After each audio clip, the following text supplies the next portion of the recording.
Rakan MJ12, saya akan teruskan dengan kisah pengalaman selanjutnya. Panggilan anda akan saya jawab sebentar nanti. Tapi kisah yang ingin saya sempurnakan pada malam ini adalah kiriman seorang rakan kita yang bernama Pak Abu. Pak Abu berkongsi kisah peristiwa.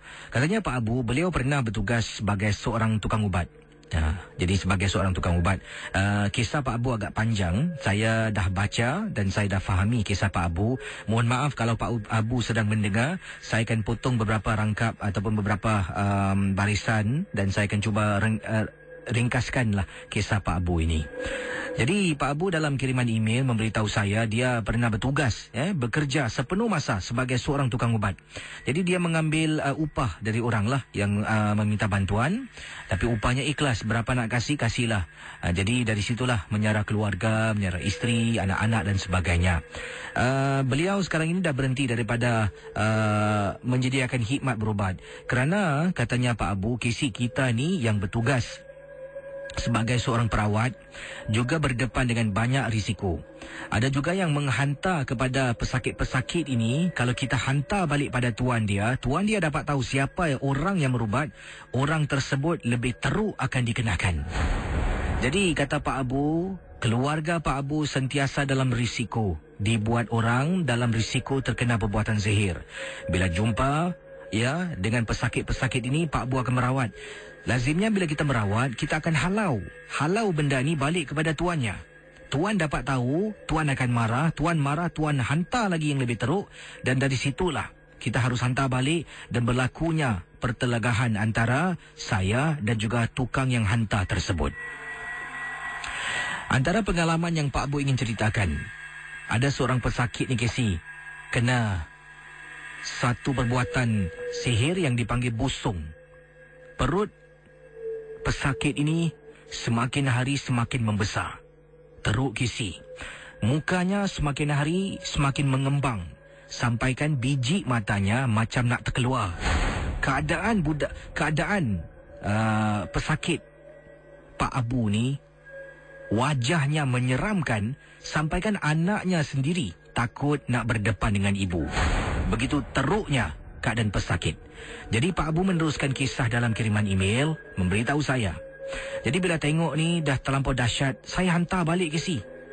Yang duduk dalam badan ni bukan saja terkena sihir yang dipanggil busung, tapi juga ada benda-benda lain dah duduk dalam badan wanita ini. Kalau boleh saya katakan, lebih kurang dalam 7 ekor jin yang ada. Mungkin susah nak faham, tapi memang ada 7 ekor jin.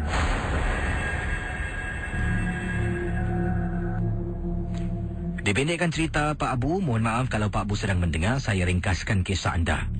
Keluarga saya selepas itu terkena gangguan. Tapi mujurlah kata Pak Abu, rumah saya dipagar. Dipagar Kisi. Sekuat mana pagar rumah pun akan roboh satu hari nanti. Jadi Kisi, isteri saya pernah telefon bila saya sedang berubatkan. Sedang berubatkan Kisi. Dekat rumah budak ni di Clementi.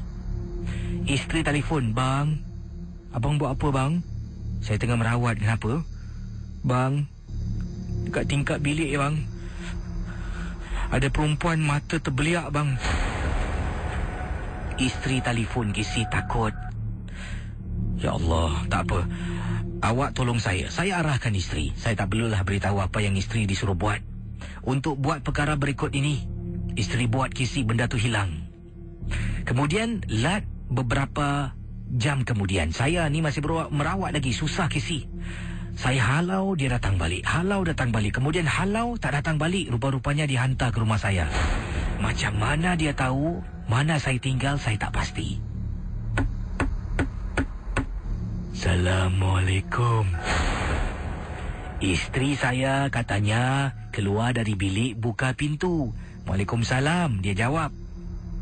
Bila isteri jawab, katanya Pak Abu seolah-olah membenarkan benda tu masuk dalam rumah walaupun dipagar.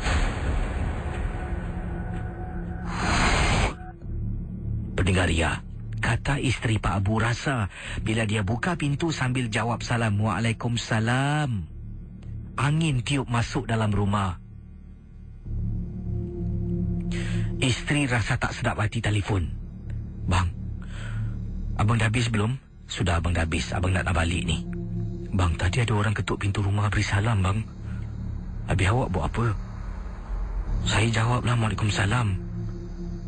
Kemudian saya buka pintu, tak ada orang, bang. Astaghfirullahalazim, kenapa awak jawab salam sebelum awak nampak orang? Baik, sekarang ni saya nak awak keluar, duduk dekat koridor. Saya takutlah bang awak duduk koridor sekarang. Isteri buka pintu, diri dekat luar. Pendengar Ria 897, dalam perjalanan isteri telefon, bang, dalam rumah ada benda, bang. Kesi depan mata isteri, pinggan mangkuk yang diletak dekat dapur, semua jatuh bersepai. Dipendekkan kisah Pak Abu, keluarga terkena gangguan paling dahsyat pada malam itu. Benda tu degil tak nak keluar. Pak Abu cuba dan cuba dan cuba, akhirnya berjaya menghalau dan hantar balik kepada tuan. Tuan yang hantar tu hantar balik kepada pesakit yang kena busung. Pak Abu ditelefon balik. Pak Abu kata, mohon maaf, saya tak boleh bantu awak lagi. Awak carilah pakar lain.